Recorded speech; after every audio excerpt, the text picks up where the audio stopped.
ವೃಷಭಾವತಿ ಏತ ನೀರಾವರಿ ಯೋಜನೆಯ ಸುಮಾರು 69 ಕೆರೆ ತುಂಬಿಸ್ತಕ್ಕಂಥ ಯೋಜನೆಯ ಭೂಮಿ ಪೂಜೆ ಕಾರ್ಯಕ್ರಮಕ್ಕೆ ಕರ್ನಾಟಕ ಸರ್ಕಾರದ ಮಾನ್ಯ ಉಪಮುಖ್ಯಮಂತ್ರಿಗಳಾದಂಥ DK ಶಿವಕುಮಾರ್ ಅವರು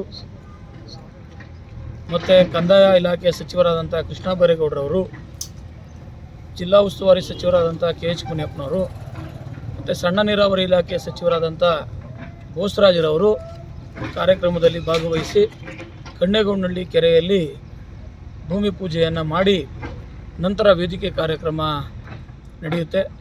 ಈ ಕಾರ್ಯಕ್ರಮಕ್ಕೆ ನೆಲಮಂಗಲ ವಿಧಾನಸಭಾ ಕ್ಷೇತ್ರದ ಗೌರವಾನ್ವಿತ ಸಾರ್ವಜನಿಕ ಬಂಧುಗಳು, ವಿಶೇಷವಾಗಿ ರೈತರು ಈ ಕಾರ್ಯಕ್ರಮಕ್ಕೆ ಆಗಮಿಸಿ ಕಾರ್ಯಕ್ರಮವನ್ನು ಯಶಸ್ವಿಗೊಳಿಸಬೇಕು.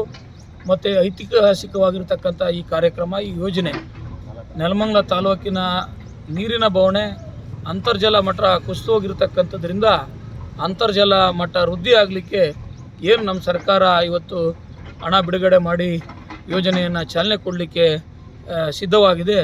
ಒಂದು ಐತಿಹಾಸಿಕ ಕ್ಷಣಕ್ಕೆ ಈ ತಾಲೂಕಿನ ಮಹಾಜನತೆ ಮತ್ತು ರೈತರು ವಿಶೇಷವಾಗಿ ಸಾಕ್ಷಿಯಾಗಬೇಕು ಅಂತಕ್ಕಂಥದ್ದು ಒಂದು ವಿನಂತಿಯನ್ನು ನಾನು ಈ ಕ್ಷೇತ್ರದ ಸೇವಕನಾಗಿ ಮಾಡ್ತೇನೆ.